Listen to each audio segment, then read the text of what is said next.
ନିଶ୍ଚୟ ଗତକାଲି ଯୋଉ ଘଟଣା ଘଟିଛି ଯଦି ତା ଭିତରେ ଯୋଉମାନେ ଯାହା ପୀଡ଼ିତ ଅଛନ୍ତି କ୍ଷୟକ୍ଷତି ହେଇଛି ଯୋଉମାନେ ବି ଅଛନ୍ତି ମୁଁ ତା ପାଇଁ ଦୁଃଖିତ ମର୍ମାହତ ଏବଂ ବାସ୍ତବରେ ଯାହା ଯାହା ଘଟି ଯାଇଥିଲା ଗତକାଲିରେ ଯାହା ଯାହା ହୋଇଛି ମୁଁ ଗୋଟିଏ କଥା ଆପଣଙ୍କ ମିଡିଆ ମାଧ୍ୟମରେ ଓଡ଼ିଶାବାସୀଙ୍କୁ ସମସ୍ତଙ୍କୁ ଏଇଟା ଜାଣିବାକୁ କହୁଛି ଯାହା ଯାହା ଆକ୍ରୋଶ ଭିତରେ ଯାହା ଗଣ୍ଡଗୋଳ କି ଯାହା କିଛି ଝଗଡା ହେଇଛି ଯାହା କିଛି ହେଇଛି ନିଶ୍ଚୟ ଆଇନ ଅଛି ଥାନା ଅଛି କୋର୍ଟ ଅଛି ତେଣୁ ଆଇନ କୋର୍ଟ ବାଟରେ ସମସ୍ତେ ଯାଇକି ତାର ନ୍ୟାୟ ଏବଂ ଦୋଷୀ ଦଣ୍ଡିତ ହେବେ ନିଶ୍ଚୟ। ତେଣୁ ଆ ପାଇଁ ବିରୋଧୀ ଦଳ ସରକାର ବିଜୁ ଜନତା ଦଳର ଏବଂ ପୂର୍ବତନ ବିଧାୟକ ଅନ୍ୟାନ୍ୟମାନେ ରାଜନୈତିକ ଆଖଡ଼ା କରି ଯୋଉ ଯାତ୍ରା ବିଭଉଛନ୍ତି ଆର କୌଣସି ମାନେ ନାହିଁ କି କୌଣସି ମତଲବ ନାହିଁ ଏବଂ ମୁଁ ବାରମ୍ବାର କହି ରଖୁଛି ଏଥିରେ ମୁଁ ସଦାସର୍ବଦା କହି ରଖିଛି ଆଗରୁ ଏବେ ବି କହୁଛି ଯୋଉମାନେ ଗଣ୍ଡଗୋଳ କରୁଛନ୍ତି ବିଗତ ଦିନରେ କରିଥିଲେ ଯୋଉମାନେ ସେ ଶାସକ ଦଳ ରୁହନ୍ତୁ ସେ ବିରୋଧୀ ଦଳ ରହୁଛନ୍ତି ସମସ୍ତେ ଦେଖିଥିବେ ଆଇନ ଅନୁଯାୟୀ ଦଣ୍ଡିତ ହେଇଛନ୍ତି ଏବଂ ଆଗକୁ ମଧ୍ୟ ଏଭଳିଆ ବର୍ଗର ଯାହା କେସ୍ ହେଇଛି ଯୋଉମାନେ ଏଥିରେ ସଂଶ୍ଳିଷ୍ଟ ଅଛନ୍ତି ଯୋଉ ବି କେସ୍ ହେଇଛି ଏଥିରେ ନିଶ୍ଚୟ ଆଇନରେ ସେମାନେ ଦଣ୍ଡିତ ହେବେ। ଯେତେବେଳେ ଦେଖୁଛନ୍ତି ଧର୍ମଶାଳାର ପୂର୍ବତନ ବିଧାୟକ ଏବଂ ବିଜୁ ଜନତା ଦଳର ଅନ୍ୟାନ୍ୟ ନେତୃତ୍ୱ ମାନେ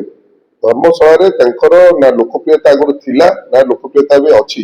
ଧର୍ମଶାଳାର ଲୋକ ସେଇ ଯୋଗୁଁ ସରକାର ପରିବର୍ତ୍ତନ କରିଦେଇଥିଲେ ଏବଂ ତାପରେ ଯେତେବେଳେ ଦେଖିଲେ ଧୀରେ ଧୀରେ ସମସ୍ତେ ଆସି ଆମର ଯେତେବେଳେ ଲୋକାଭିମୁଖ କାର୍ଯ୍ୟ ହେଉଛି ତ ଲୋକଙ୍କ ପାଇଁ 24 ଘଣ୍ଟା ଅହରହ ମୁଁ ଏବଂ ମୋର କର୍ମକର୍ତ୍ତା ମାନେ କାମ କରୁଛୁ ସେତେବେଳେ ସେ ହିଂସ୍ର ହେଇଯାଇଛନ୍ତି ହିଂସ୍ର ହୋଇ ବାରମ୍ବାର ସୋସିଆଲ ମିଡିଆରେ ମିଛ ସତ ବହୁତ କଥା ଲେଖି ଲୋକଙ୍କୁ ଉତ୍କ୍ଷିପ୍ତ କରୁଛନ୍ତି ଲୋକଙ୍କୁ ଝଗଡା କରିବା ପାଇଁ ଆକ୍ଷେପ ଡାକୁଛନ୍ତି ତେଣୁ ମୁଁ ସେ ଏଇ ହିଂସ୍ର ପ୍ରକୃତିର କାର୍ଯ୍ୟ କରି ବାରମ୍ବାର ଗଣ୍ଡଗୋଳ କରି ତାପରେ ସାଙ୍ଗେ ସାଙ୍ଗେ ବିଧାୟକ ଦ୍ୱାରା ଏହା ହେଲା ବିଧାୟକ ଏହା କରିଥିଲେ ବାସ୍ତବରେ ମୁଁ ତ କହିବି ଦସ୍ତାବିଜ ରଖି କାଗଜ ପତ୍ର ରଖି ପ୍ରମାଣ ପତ୍ର ସହିତ ଯେତେବେଳେ କିଏ ମିଡିଆ ହଉ ଯୋଉ ଜାଗାରେ କହିପାରିବେ ସେ ଠୋସ ସବୁ ସହିତ କହିପାରିବେ ଜିନିଷ ରହିଲା କି ଏଇଟା କିଏ କରିଥିଲା ମୁଁ ତ ସିଧା ସିଧା କହୁଛି ଯିଏ ଦୋଷ କରୁଛି ଦୋଷୀ ଦଣ୍ଡ ପାଇବା ନିହାତି ଦରକାର ସେ ମୋ ପାଖକୁ ଆସିପାରନ୍ତି ମୁଁ ବି କହିପାରେ ଏବଂ ଯାହା ପାଖକୁ ଯିବେ ସେ ଜିନିଷ କହିପାରେ ମୁଁ ଆପଣ ଦେଖିଥିବେ ସରକାର ପରିବର୍ତ୍ତନ ପରଠୁ ଯୋଉ ମାନେ ଯେତେ ଯେତେ ସ୍କାମ ହେଇଛି ଯୋଉ ମାନେ ସେ ପୋଲିସ ଏସଆଇ ସ୍କାମ ହଉ ଯୋଉ ସ୍କାମ ହେଇଛି ପ୍ରାୟ ସବୁ ଦୋଷୀ ଯୋଉଠି ନା ଯୋଉଠି ଅଛନ୍ତି ସମସ୍ତେ ବନ୍ଧା ହେଇଛନ୍ତି ଏବଂ ଜେଲ ବି ଯାଇଛନ୍ତି। ଧର୍ମଶାଳାର ବିଧାୟକ ହିସାବରେ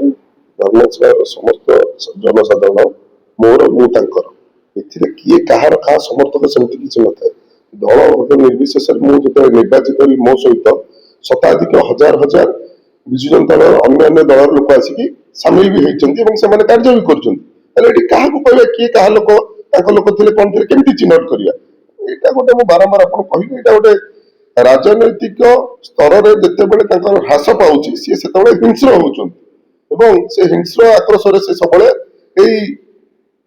ଭୋଜି କରିବା ଏଇ ଜିନିଷ କରିବା ମଦ ମାଂସରେ ଭୋଜି କରିବା ଏମିତି ଜିନିଷ କରିକି ଲୋକଙ୍କୁ ଉସ୍କେଇବା ସୋସିଆଲ ମିଡିଆରେ ଯୋଉ ନେଗେଟିଭିଟି ଜିନିଷ ଲେଖିକି ଲୋକଙ୍କୁ ଝଗଡା କରିବା ଏଇ କରି ଜିନିଷ କରୁଛନ୍ତି ମୁଁ ବାରମ୍ବାର କହୁଛି 147 ନିର୍ବାଚନ ମଣ୍ଡଳୀରେ ଆଉ ତାପରେ କୋଉ ପୂର୍ବତନ ବିଧାୟକ କାହାପରେ କିଛି ହଉନି କଣ ଧର୍ମଶାଳା ସବୁ ହେଇଯାଉଛି କଣ ପାଇଁ ଜିନିଷ ହଉଛି କଣ ପାଇଁ ତମେ ଏତେ ହିଂସ୍ର ସ୍ତରକୁ କାହିଁ ଯାଉଛ କାହିଁ ଏମିତି କରୁଛ ଆଉ ତ କୋଉଠି ହଉନି ମୁଁ ତ ଯେତେବେଳେ ଦେଖିଥିବେ ବିଗତ ଦିନରେ ପଞ୍ଚାୟତ ସମିତି ବୈଠକ ଯେତେବେଳେ ଥିଲା ଧର୍ମଶାଳା ପୂର୍ବତନ ବିଧାୟକ ଭାଇ ପ୍ରଭାତ ବଳବନ୍ତରାୟ ଚେୟାରମ୍ୟାନ ଥିଲେ ପଞ୍ଚାୟତ ସମିତି ବୈଠକ ଡାକିଥିଲୁ ବସିଥିଲୁ ଆସ ଲୋକଙ୍କ କାମ କରିବା ମିଶିକି କରିବା ଆମେ ଏବେ ବି କହୁଛୁ ଆସ ଲୋକଙ୍କ କାମ କରିବା ମୋ ସହିତ ଆସ ମିଶିକି ଲୋକଙ୍କ କାମ କରିବା ତମେ କେବେ ତ ବିଧାୟକ ହେଲା ପରେ ଆମକୁ ବି କହିପାରିଥାନ୍ତ କି ସେମିତି ଆସ କାମ କରିବା ଲୋକଙ୍କ ପାଇଁ କାମ କରିବା ଯଦି ଧର୍ମଶାଳା ମାଟି ମା ପାଇଁ ଯେତେ ଦରଦ ଅଛି ମୁଁ ତ